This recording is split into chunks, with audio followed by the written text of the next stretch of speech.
Bismillahirrahmanirrahim. Alhamdulillahi rabbil alamin. Wassalatu wassalamu ala ashrafil anbiya'i wal mursalin, amma ba'd. Ama baada ya kumshukuru Allah subhanahu wa ta'ala na kuzipeleka rehma za ziada kwa bwana mtume Muhammadin sallallahu alayhi wasallam, ndugu zangu, tuna mengi ya kuzungumza kuhusu Uislamu wetu, tuna mengi ya kuzungumza kuhusu jamii yetu. Uislamu ni jamii. Kizungumzia Uislamu nazungumzia maisha kamili, maisha mazima, mzunguko mzima wa maisha ya mwanadamu. Kwa hiyo tutazungumzia jamii, tutazungumzia katika kila engo Uislamu unataka una maelezo. Katika kila engo Uislamu una maelezo. Nataka tuzungumzie nafasi ya mke kwa mume, ama nafasi ya mke katika ndoa. Uislamu umempa nafasi gani mwanamke ndani ya ndoa yake?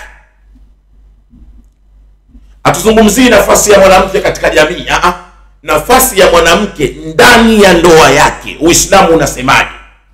Tunanukuu aya ya Allah subhanahu wa ta'ala 223 Baqara.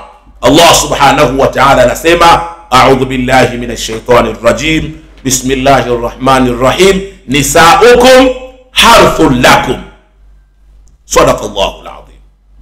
Nisaukum harthul lakum, wake zenu ni mashamba yenu. Tunaishia hapo kunukuu maneno yake Allah subhanahu wa ta'ala. Allah subhanahu, ukitazama katika hii aya, ameiweka nafasi ya mwanamke kama nafasi ya shamba. Akasema nisaukum harthul lakum. Ukiiweka nafasi ya mwanamke kama nafasi ya shamba, akilitimam automatically inamuweka nafasi ya mwanamume kama mkulima. Kwa hiyo mwanamume anakuwa mkulima, ndio nafasi yake katika ndoa, na mwanamke ni shamba, ndio nafasi yake katika ndoa. Kwa nini Allah subhanahu wa ta'ala kamuita mwanamke shamba? Sikiliza kwa makini sana hikma za Allah. Kwanza, wote sisi tunajua kwamba binadamu anapotaka kulima, yule mkulima ndo anachagua shamba la kulima. Mkulima ndo mwenye jukumu la kuchagua shamba la kulima kwa kuzingatia mazao anayotaka kuyapata katika hilo shamba. Akitaka mtu kulima karafuu, atatafuta eneo lenye baridi. Kwa hiyo atalazimika kutafuta mashamba ambayo yana vichuguu. Mashamba yenye vichuguu yatamsaidia yeye kuweza kulima karafuu, kulima mahindi. Mashamba hayo yatakuwa sahihi kwake. Ama anataka kulima mpunga, atalazimika kutafuta mashamba yenye maji mengi, alafu alime mpunga katika yale maeneo yenye maji mengi. Maana yake huyo mtu atapata mpunga. Kwa hiyo yule mkulima atachagua shamba gani analotaka kulima. Hilo ni jukumu la mkulima. Na ndivyo ilivyokuwa katika ndoa. Mwanamume ndiyo mwenye kuchagua mke gani wa kwenda kumuoa kwa mahitaji yake. Sasa ukikosea shamba, ukanunua shamba ambalo haliwezi kuotesha mpunga, alafu malengo yako uoteshe mpunga, hiyo inakuwa imekula kwako. Nisaukum harthul lakum. Lakini pia lile shamba kishanunua mkulima, yeye ndo mwenye jukumu la kulilinda shamba lake. Shamba halijilindi, shamba linalindwa. Kwa hiyo maana yake wewe mwanamume, wewe ndo mwenye jukumu la kulilinda hilo shamba lako. Huyo mke wako sio mke ajilinde mwenyewe. Mwanamke ajilindi, mwanamke analindwa. Taban nisaukum harthul lakum. Lakini pia anapokuwa mtu ana shamba lake na lile shamba likawa chafu, mwenye jukumu la kulisafisha lile shamba sio shamba lenyewe. Shamba lenyewe haliwezi kujisafisha, shamba linasafishwa. Mwenye kusafisha shamba ni mwenye shamba, mkulima. Mwanamke akiwa mchafu mwanamke, akiwa apendezi mwanamke, anavaa maguo mabaya, ananuka jasho, lawama si ya mwanamke, lawama ni ya mwanamume mwenye huyo mwanamke. Ungemnunulia nguo nzuri, ukamnunulia perfume nzuri, ukamnunulia mafuta mazuri, angenawirika lile shamba, lingekuwa zuri Kwa hiyo shamba linapokuwa bovu, linapokuwa chafu, mwenye kulaumiwa ni mwenye shamba, sio shamba lenyewe. Nisaukum harthun lakum. Lakini unaposikia kwamba shamba limevamiwa, yani mtu katoka kwenye shamba lake analima katika shamba la mtu mwingine, miongoni mwa sababu ni lile shamba kukosa huduma. Shamba ukiwa ulihudumii, limekaa chafu, shamba halina huduma, halipaliliwi, halimwagiliziwi, ni rahisi mtu wa pembeni kuja kulilima lile shamba, na akililima ujue analima kweli. Akiingia kulima atalima kweli, kwa sababu kajipanga kulima shamba la mtu. Halikadhalika mtu mwenye mke wake, usipomhudumia, hiyo ndo sababu, miongoni mwa sababu za watu wake za watu kutumiwa na watu wengine, ni wale waume wao wake kutuwahudumia wake zao. Umhudumii mke wako, unamwacha kama kindege kilichoroa, mwanamke mbaya, hajulikani sasa hivi jua, hajulikani sasa hivi mvua, hajulikani huyu mtoto mdogo au mtu mzima, hajulikani leo kacheka, uso umefurahi au analia, kaka ovyo ovyo.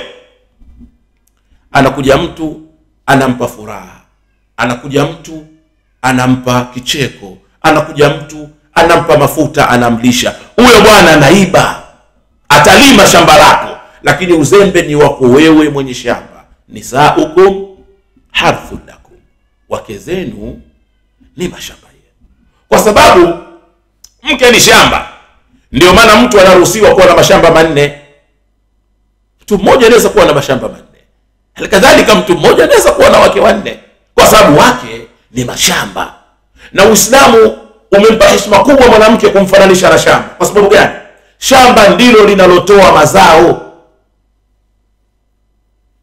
Shamba ndilo linalotoa mazao. Kwa hiyo ulaji wa watu unategemea shamba, na ustawi wa watu unategemea uwepo wa mwanamke katika ndoa zao.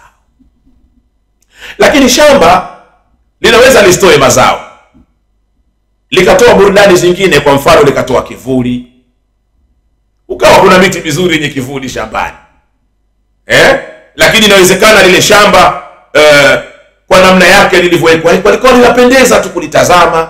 Alikadhalika wapo wanawake Mungu akuwajalia kuwa wanaweza kutoa mazao, lakini tunatakiwa tuishi nao, kwa sababu bado tuna nafasi ya kuishi nao, kwa kuwa tukiwatazama tunasikia raha, kwa kuwa tukiwa nao tunapata sakina, utulivu. Nisaukum harthun lakum. Lakini na bwana, kwa kawaida mimi ninavyojua, mtu anapolima uwajembe ndo linakuwa juu, shamba linakuwa chini. Ndio utaratibu wa kulima. Mtu anapolima jembe linakuwa juu, alafu shamba lile linakuwa chini, alafu yule mtu sasa ndo analima. Iko ndo kilimo salama. Alikadhalika, kwa sababu ndoa imefananishwa na shamba, na mwanamke akawa shamba na mwanaume akawa mkulima, ndo mmiliki wa jembe, basi alikadhalika jembe liwe juu, shamba liwe chini. Na zipo kesi zimerekodiwa kutokea kwa madhara ya kuvunjika kwa majembe katika muda ambao mkulima alilazimisha shamba liwe juu, jembe liwe chini. Kuna majembe yalivunjika.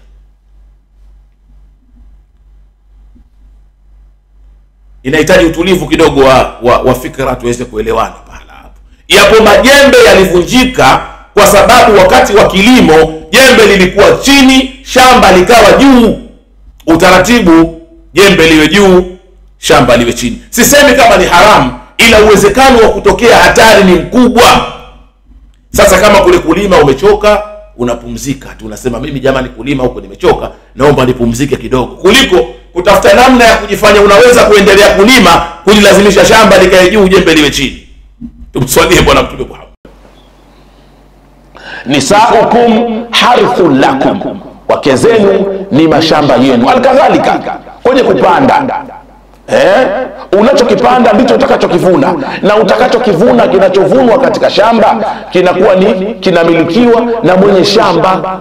Ndio maana watoto wanapozaliwa wanamilikiwa na baba zao, kwa sababu baba ndiye mmiliki wa lile shamba. Mmiliki wa shamba ndiye anayemiliki mazao yanayotokana na hilo shamba.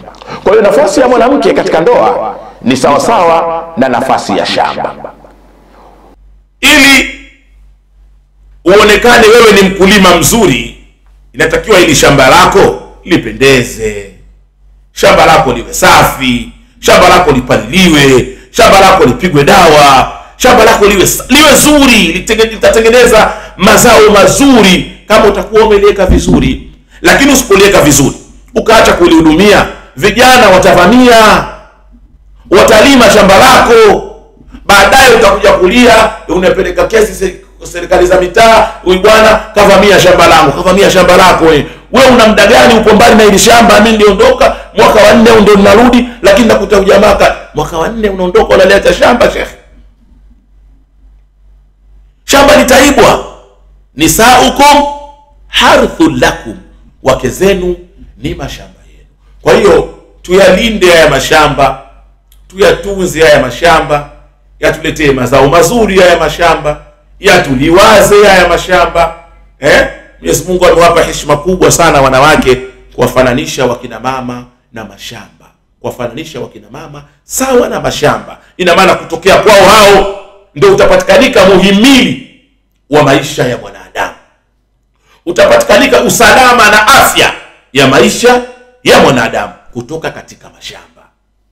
Mwenyezi Mungu atujalie tuishi nao hawa wake zetu kwa kuwaheshimu sana, kama vile ambavyo watu wanaheshimu mashamba yao. Tanzania hii tunaamini kwamba kilimo ndio uti wa mgongo. Hakuna kilimo bila shamba.